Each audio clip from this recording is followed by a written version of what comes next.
Steno solution में आप सभी का स्वागत है।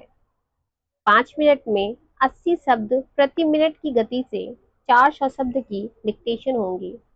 डिक्टेशन शुरू होगी 5 सेकेंड में। स्टार्ट। सभापति महोदय, प्रतिदिन छोटी मोटी झड़पें होती रहती हैं। हमारी फौजें बड़े उत्साह से उनके मुकाबले में खड़ी हैं। उनके हौसले बहुत ऊंचे हैं, लेकिन हमारी सरकार का भी यह कर्तव्य है कि उनके हौसले को कभी गिरने न दे। उन्हें हर तरह की सुविधा प्रदान की जाए, जिससे उनका आत्मविश्वास बढ़े। मैं मंत्री महोदय से अनुरोध करूंगा कि सरकार अपनी नीतियों के प्रचार का काम ठीक प्रकार से अपनी फौजों से करे। उनको अच्छे अच्छे हथियार दे।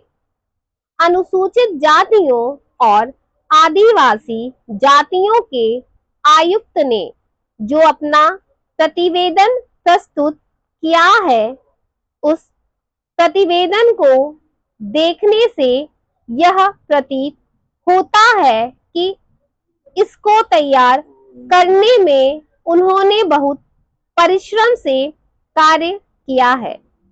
इसके लिए मैं उनको और उनके सहयोगियों को धन्यवाद देता हूं, परंतु साथ ही साथ इस प्रतिवेदन के संबंध में कुछ आवश्यक निवेदन भी करना चाहता हूं।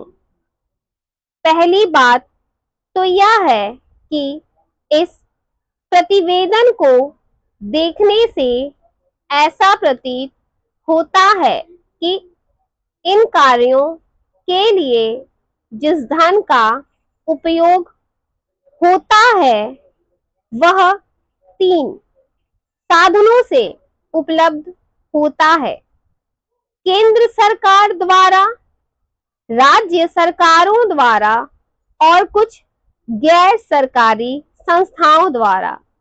प्रतिवेदन के अनुसार जितना धन इन कार्यों पर व्यय करने के लिए दिया जाता है, उतना धन पूरी तरह से व्यय नहीं हो पाता।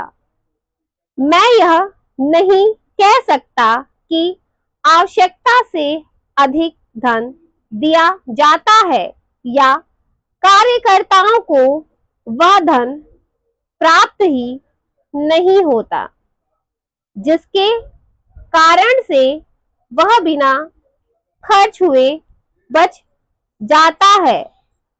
मैं तो यह चाहता हूं कि जितना धन दिया जाता है, उसका पूरा उपयोग हो और आयुक्त को यह ना कहना पड़े कि इस कार्य के लिए जितने धन की आवश्यकता थी, उतना धन नहीं मिल पाया और विवश होकर हमको उस कार्य को बीच में ही रोकना पड़ा।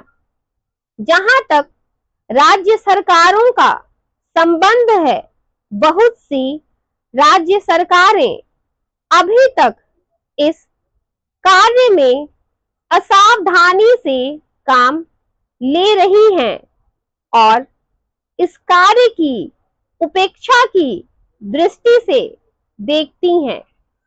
आयुक्त ने इस बात की शिकायत की है कि बहुत सी राज्य सरकारों ने अनेक पत्र भेजने के बाद भी अभी तक अपनी रिपोर्ट नहीं भेजी है।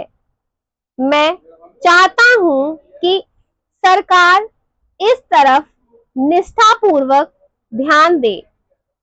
राज्य सरकारों पर दबाव डाला जाए कि वे इस दायित्व के प्रति सचेत हों और आयुक्त को उनके कार्य में पूरा पूरा सहयोग प्रदान करें।